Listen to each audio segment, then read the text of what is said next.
E você escolheu ser escrivã? Então, na verdade, eu sempre, né, comento que eu fui uma criança inquieta. E eu vim de uma família muito simples, né? A minha mãe costureira, o meu pai soldador. Começou como pedreiro, depois conseguiu, né, entrar numa empresa como soldador. E a minha mãe foi sempre aquela grande influência. Filha, através dos livros, tudo pode ser transformado. Bacana isso aí. Entendeu? Então, eu era aquela que estudava, que acreditava na possibilidade de mudar aquela realidade. Com condições de estudar em escolas boas, que se chamam hoje? Condição. Não. Zero. É então, o que tinha. Morei em periferia, bairro simples. Estudei em escola pública. Eu gosto até de comentar, eu fui guarda-mirim, eu não sei se vocês se lembram. Sim, claro que eu me lembro, Nós estamos antigona, hein? Graças a Deus, nós somos antigona e vivas e maravilhosas, né? Então, eu me lembro que eu falava, não, eu não quero, eu quero mudar meu mundo, né? Eu quero viver outra realidade, outras experiências e tal. E então, pela minha inquietude, né, comecei a trabalhar como guarda. Primeiro, eu fui doméstica aos 12 anos, 13 anos. Porque podia se trabalhar antigamente, né? Eu comecei aos 14 também. Então, eu me lembro que eu cuidava de uma criança e tinha já as minhas responsabilidades. Com 12 anos, você cuidava de uma... Você acha que é válido a criança trabalhar? Você acha que os tempos mudaram, aí tem que mudar as coisas? Olha, eu acho que é importante a gente ter responsabilidade desde... Lavar a loucinha, né? Eu acho, sabe por quê? O mundo bate forte. E eu acho que quando você cria, né, uma criança com muita proteção, quando ela é exposta ao risco que é o mundo, né, a vida como ela é de verdade, é mais difícil de lidar com isso, né? Então eu já fui talhada na porrada mesmo. Você foi doméstica, depois você foi babá. Eu fui doméstica, fui babá. Aí eu descobri, né? Eu mesma descobri essa questão da guarda-mirim na minha cidade. E aí falei pra minha mãe, não, eu quero entrar nesse negócio, porque eu acho que lá eu vou ter oportunidade de trabalhar. A paixão da polícia ainda não tinha vindo. Não tinha vindo. E eu acho que eu consigo, eu não quero mais trabalhar nesse negócio de ficar, porque na verdade eu odeio serviço doméstico, só fazia porque era o que tinha que fazer. Eu detesto, até hoje, odeio. Não tá certo. Mas será que esse lance da guarda já não era assim a veia pulsando pela carreira policial? Olha, eu não posso dizer que não, viu? Porque eu acho que era, assim. Mas eu tinha um pouco de vergonha dessa questão de guarda-mirim na ocasião. Por quê? Porque, gente, você era taxado, tipo, você é da periferia. Porque você só as crianças da periferia? Exato, verdade. Era a criançada do bairro. Do bairro. Tá certo. Quem precisa trabalhar, quem tem vida dura. Tá certo. E aí, a gente precisava usar uma roupa que eu sentia vergonha. Que era uma... Ai, gente, todo era uma mundo camisa, fala do uniforminho.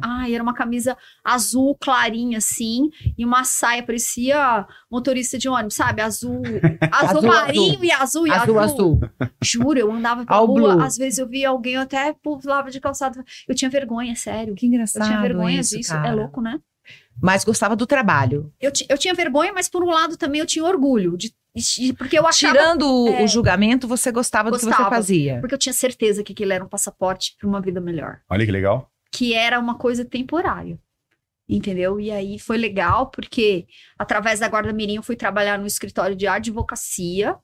Olha. E lá no escritório de advocacia eu conheci o direito, né? E já fui me interessando para essa área. E aí, depois, eu fui indo, né? Trabalhei como guarda-mirim, depois recebi uma proposta para trabalhar com um advogado, e depois, enfim, fui indo até que eu falei, quer saber? Eu vou prestar concurso público. Porque eu acho que através do concurso público eu posso ter aí uma mudança mesmo, Para qualquer coisa, vou prestar concurso público. Foi a dica que veio na tua cabeça. Eu quero uma... coisa certa, não quero mais pular de um lado pro outro. E eu queria uma coisa que eu tivesse que estudar, porque eu amava livros, né? Eu sempre fui sempre de ler, de me interessar e tal. Ô Nelly, mas isso aí que você tá me contando, essa digamos assim, esse crescimento precoce, porque é precoce com 12 anos, 13 anos? Na nossa época não era, né? Entendeu? Não era ter a oportunidade de trabalhar criança ainda era ótimo. Era assim, tipo... Foi natural ou foi estimulado? Olha... Eu acho Ou foi necessário? Eu acho que foi necessário. E foi um estímulo que eu sempre falo da minha mãe. No sentido de, você não precisa ter a vida que a gente tem. Isso aqui não precisa ser permanente, né? Você pode mudar. Então, ela sempre incentivou todos nós. Exato. Qual o papel da sua mãe na mulher de hoje? Na mulher de hoje, classe especial. Total. Eu acho que, assim, aquela questão de força é minha mãe. E assim, ela não sabe, mal sabe escrever o nome. Ela fica emocionada, eu tô ficando também. Mal sabe escrever o nome, mas você quer tomar uma decisão acertada na tua vida? Ouça o que a sua mãe tem pra te falar. Sim, mais do que o seu pai. Seu pai te ama, mas é só a sua mãe que... É a sua mãe que vai falar com dureza, com sensibilidade, mas ela vai falar pra você... ela vai tocar a real pra você. E na hora que você estiver muito no chão, é só ela que para a vida. E você concorda que se você não segue, você quebra a tua cara? Sim. É incrível, gente. Eu não sei se você tem arrependimentos, assim, de lá de trás. Ai, puxa, eu não devia ter feito isso com a minha mãe. Então, e aí você só vai descobrir isso muito mais tarde, da forma rude, talvez, com que você tenha tratado seus pais. A sua mãe, eu vou falar em especial, mãe, ó, eu amo meu pai, mas o papel da minha mãe na minha vida é essencial. Se eu disser pra ela que eu tô querendo sair daqui agora, e lá na Argentina tomar um café, ela fala, filha, vai. E ainda dá R$50 pra eu tomar um sorvete, fala hoje, aos 48 anos. Filha, não passa vontade, a mãe tá dando um dinheiro pra você. Então, assim, minha mãe é fantástica, assim como a sua foi na minha vida. Posso fazer uma colocação diante de um... Eu vi que vocês estão aí... chorar. Vocês, não, por favor, providencia até aí, João. Não, deixa aí nos kits do podcast. Eu vou fazer, eu vou acrescentar algo que já tá sendo muito bonito, vocês estarem falando. Minha mãe manda mensagem todos os dias. Uma mensagem pro WhatsApp, de bom dia. Né? Bom dia, eu te amo, tenha um dia abençoado, um dia maravilhoso. E eu sempre olho para aquela mensagem pensando assim, cara, um dia eu não vou receber mais essa mensagem. Um dia eu não vou mais receber isso. Então, eu respondo, obrigado, mãe. Pô, eu também te amo, que o seu dia também seja especial. Porque eu penso assim, minha mãe tem 60 anos. Se a gente for pensar uma idade média de 75 anos, que é hoje em dia que o ser humano chega nessa idade... Então eu tenho mais 15 aniversários com ela. Nossa, eu não tenho condições. Então, isso me faz valorizar ela absurdamente, sabe? Você falou uma coisa que, gente, você sabe que eu parei ano passado pra fazer essa conta e eu quase pirei. Você tá maluca. Sabe por quê? Porque assim, a gente corre muito atrás do nosso trabalho, né? Porque a gente é encantado e apaixonado pelo que a gente faz. Mas eu parei pra fazer uma conta no seguinte sentido. Se eu ver, né, se eu estiver com os meus pais, vamos pensar, uma vez por mês, são 12 vezes ao ano. É muito pouco. Entendeu? Se eu for lá 2 vezes na semana, enfim, façam essa conta para que vocês consigam perceber o quanto que às vezes a gente realmente não valoriza quem mais esteve com a gente. Os únicos que estiveram com a gente. Porque marido não tá, namorado não tá, namorada não tá. Pai e mãe não. O filho também não, eu acredito. Eu não sou mãe, mas eu acredito também que o filho, é claro que ele é especial, mas na natureza, né, na lógica, vai ser sempre obrigada. Vai ser sempre a mãe, né? A figura da mãe. Não desvalorizando o pai, gente, pelo amor de Deus. O Luiz aqui vai ser pai, inclusive. Mas é que eu falo, eu cheguei dos Estados Unidos em 2016, de férias, estava no melhor momento da minha vida, Nelly. Financeiramente, num relacionamento bacana. Cheguei de Nova York, a viagem da minha vida. Cheguei aqui, comecei a ter uma febre de 14 dias de febre de 40 graus. E aí resolveram me internar. Eu entrei no dia 1º de outubro, meu aniversário, e saí 23 de dezembro sem diagnóstico. Meu Deus. Depois fui para HC, muito tempo depois, e fui descobrir que eu tinha uma doença autoinflamatória. Descobri isso aos 40 anos. Mas eu vou te dizer, minha mãe foi a pessoa que parou a vida dela. Eu me lembro da minha mãe chegando com o uniforminho do trabalho na hora do almoço. Ela não contou pra ninguém do trabalho dela que a filha estava doente. Porque ela deveria ter contado, porque ela precisava de tempos diferentes. Mas ela não fez isso. Então ela pegava o ônibus, ela não pedia pra ninguém levar. Meus Pio 12 é um pouquinho longe, né? Um pouco. Ia pro Pio 12. Só que a minha mãe não passava muito tempo comigo. E teve um tempo que eu parei de andar um pouquinho. Eu me lembro que um dia eu tava andando, eu falei, eu vou esperar minha mãe no corredor, que eu já tô andando melhor e tal. Aí eu resolvi ir numa capela. Eu encontrei a minha mãe na capela. Meu Deus. Minha mãe chegava, ficava na capela, pra depois ir pro quarto. E nenhum dia desses 3 meses, minha mãe entrou com cara de preocupada ou coisa parecida. Ela já chegava fazendo uma massagem porque eu tinha dores muito fortes no corpo. Depois que acabaram a febre, tive dores muito fortes no corpo. Então eu acho que o que me salvou, eu falo pra ela que o que me salvou foi o amor dela. Porque se não tivesse ela naquele sofrimento que vocês estão falando da conta do pai e da mãe, né? Se não tivesse ela naquele sofrimento, eu falei, meu Deus, eu preciso viver. Porque se eu não viver, eu vou lascar com a vida dela. Porque tem uma hora que você não aguenta mais. Quando você entrega, quando você vê alguém falando que entregou, não é que a pessoa ela quer morrer. Ela quer só falar, olha, eu não aguento mais lutar, cara. Dói demais. A dor física é muito complicada, e assim como a dor mental também é. E eu acho que eu e minha mãe já tínhamos uma relação boa, mas daquele dia em diante, nada mais é mais importante. Eu sempre levei meus relacionamentos muito assim fortes e tal, mas eu senti o namorado na época ficou pra trás, né? O romance, na verdade, porque ele não era namorado, já tava juntos há 1 ano, que disse, olha, eu não quero levar isso. Isso não é meu momento, é seu momento. Eu não quero, não me cobre disso. Caiu fora, ficamos eu e minha mãe. Foi a melhor coisa que aconteceu na minha vida. Aquela história de você ser guarda-mirim e falar que você tá indo por uma coisa melhor. Sim. Com certeza, este pé na bunda que eu levei numa cama de hospital foi o melhor da minha vida. Porque eu tive a pessoa que só quem eu precisava. A minha mãe. Então eu vi você falando da sua mãe com muita emoção. Eu fico muito feliz, porque eu gostaria que muitas pessoas tivessem esse contato com a mãe, como a gente tem, e que não fosse tão tarde. Que não fosse aos 40, aos 35, aos 30. Gostaria de ter tido essa consciência lá aos 27, 26, 20, que é quando a gente mais afronta, né? E são afrontas às vezes que machucam. E eu não sei se você precisou pedir perdão, mas muitas vezes eu afrontei e pedi perdão, e ela diz, mãe não guarda, né? Não. Mãe não guarda. Isso é muito louco. Na verdade, elas são seres assim, sei lá, iluminados. Eu não sei como mãe aguenta, né, toda essa carga, né, de sofrimento. E como você falou, a tua mãe, provavelmente ela passava na igreja, se fortalecia através da oração, porque ela queria estar ali forte para te transmitir essa força, esse cuidado.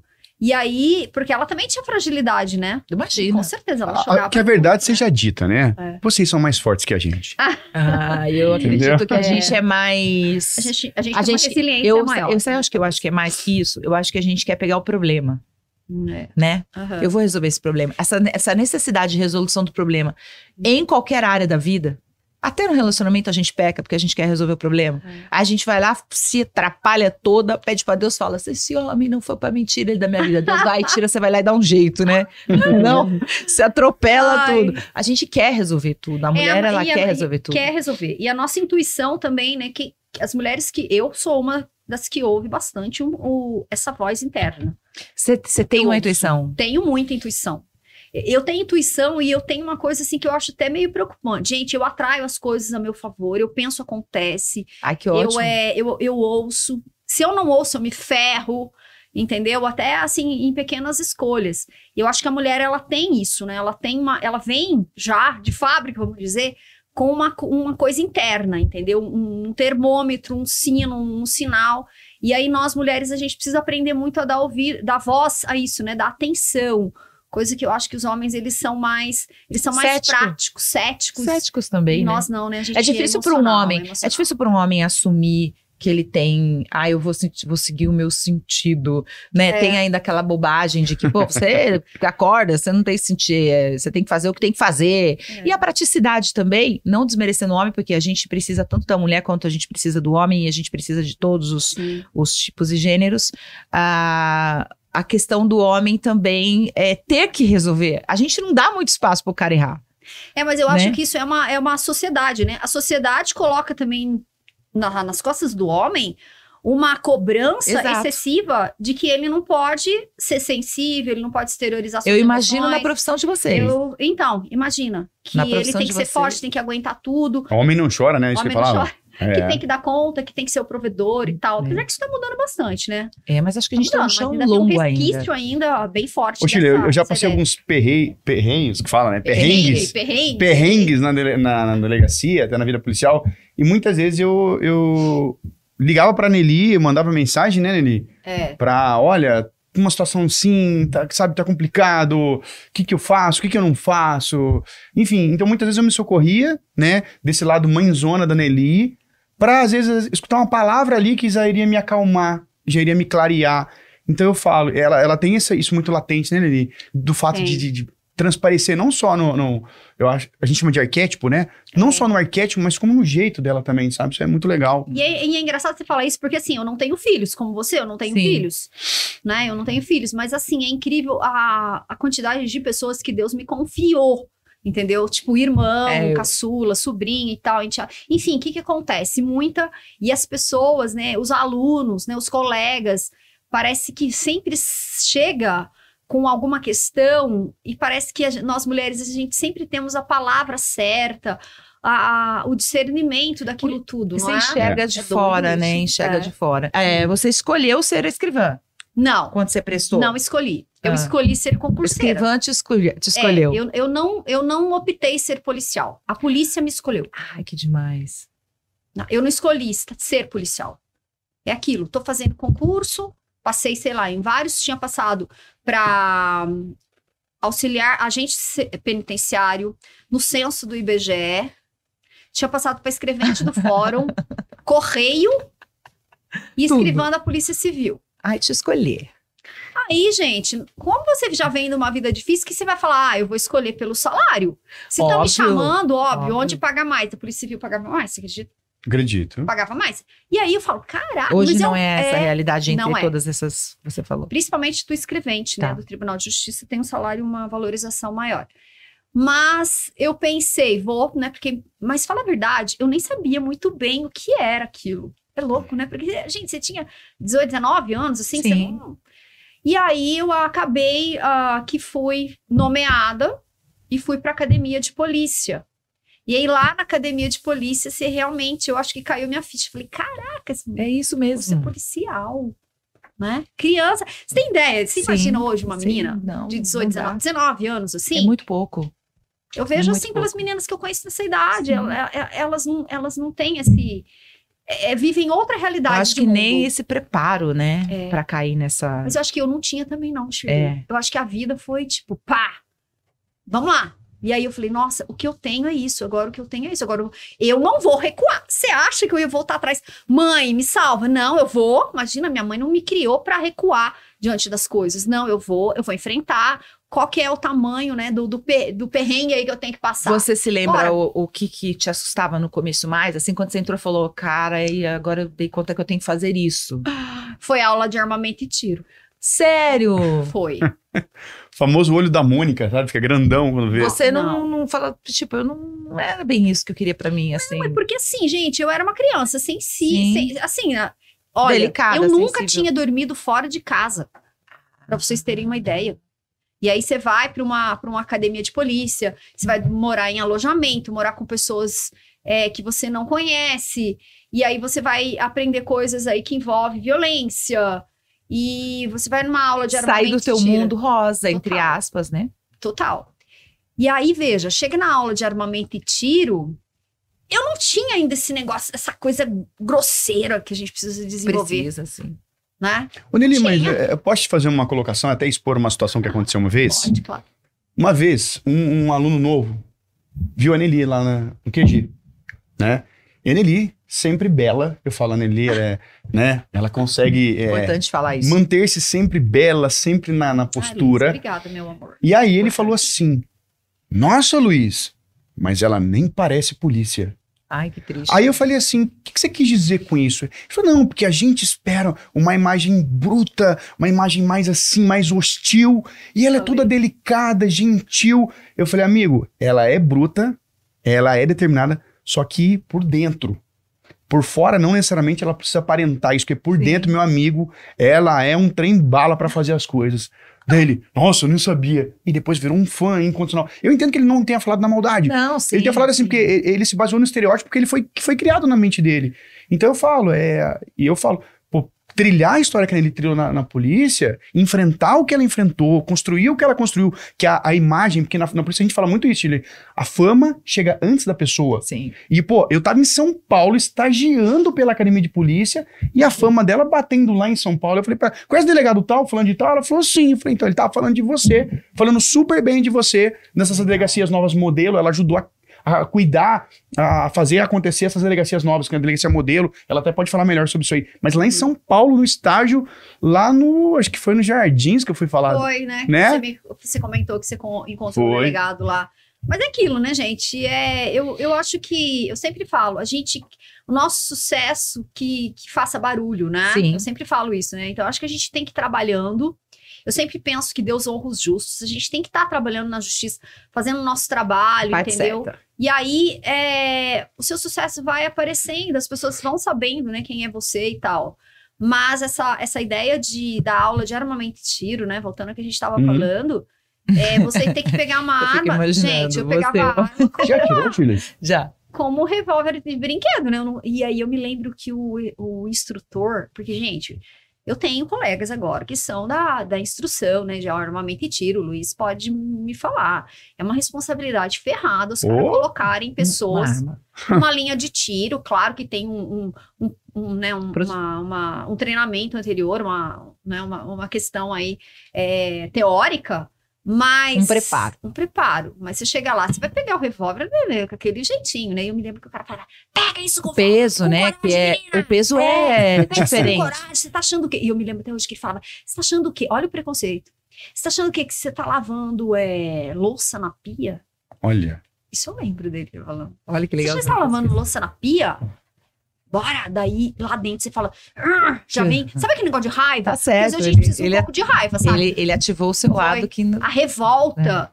Você sabe que às vezes a gente precisa na revolta. Na revolta a gente dá um passão, né? Um passo. O lado reptiliano do cérebro. Foi. Aí, bora.